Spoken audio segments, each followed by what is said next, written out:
President Joe Biden on Friday said he and South Korean President Moon Jae-in remain deeply concerned about the situation with North Korea and announced he will deploy a new special envoy to the region to help refocus efforts on pressing Pyongyang to abandon its nuclear weapons program. Mr. Moon, meanwhile, welcomed America's return to the world stage and said both leaders pledged to work closely toward denuclearization of the Korean Peninsula. Mr. Biden said he was dispatching career diplomat Sung Kim, who previously served as ambassador to South Korea, to serve as the special envoy to region.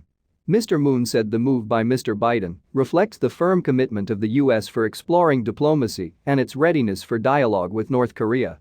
Mr. Moon came to Washington seeking renewed diplomatic urgency by the U.S. on curbing North Korea's nuclear program, even as the White House signaled that it is taking a longer view on the issue. High on Biden's list for the meeting as well: coordination in vaccine distribution, climate change and regional security concerns spurred by China. Their meeting was Mr. Biden's only second in-person session with a foreign leader because of the coronavirus pandemic. Their formal talks in the afternoon ran long, Mr. Biden said, noting his staff interrupted repeatedly to warn they were over time. "But I enjoyed the meeting so much that it caused us to move everything back," Biden said, as he highlighted the two countries' long history of shared sacrifice.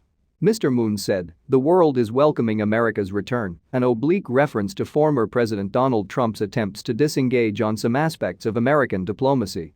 The White House announced last month that it had completed a review of North Korea policy, and Biden would veer from the strategies of his two most recent predecessors, rejecting both Trump's deeply personal effort to win over North Korean leader Kim Jong-un and Barack Obama's more hands-off approach. But the administration has yet to detail what its third-way effort to try to prod the North to abandon its nuclear program will look like. Mr. Moon started his day at the White House complex by meeting with Vice President Kamala Harris and top Biden advisors. Mr. Moon also participated in a Medal of Honor ceremony for Ralph Puckett, a 94-year-old Army veteran who was celebrated for his gallantry during the Korean War more than 70 years ago. "Without the sacrifice of veterans including Colonel Puckett, freedom and democracy we enjoy today couldn't have blossomed in Korea," said Moon, who hailed Puckett as true hero. Moon, who will leave office next May, is eager to resume stalled talks between Washington and Pyongyang and between Seoul and Pyongyang.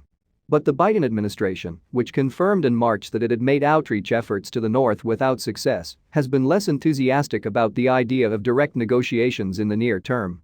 Asked Thursday whether Mr. Biden was open to holding direct talks with Kim, as Trump did twice, Press Secretary Jen Psaki demurred.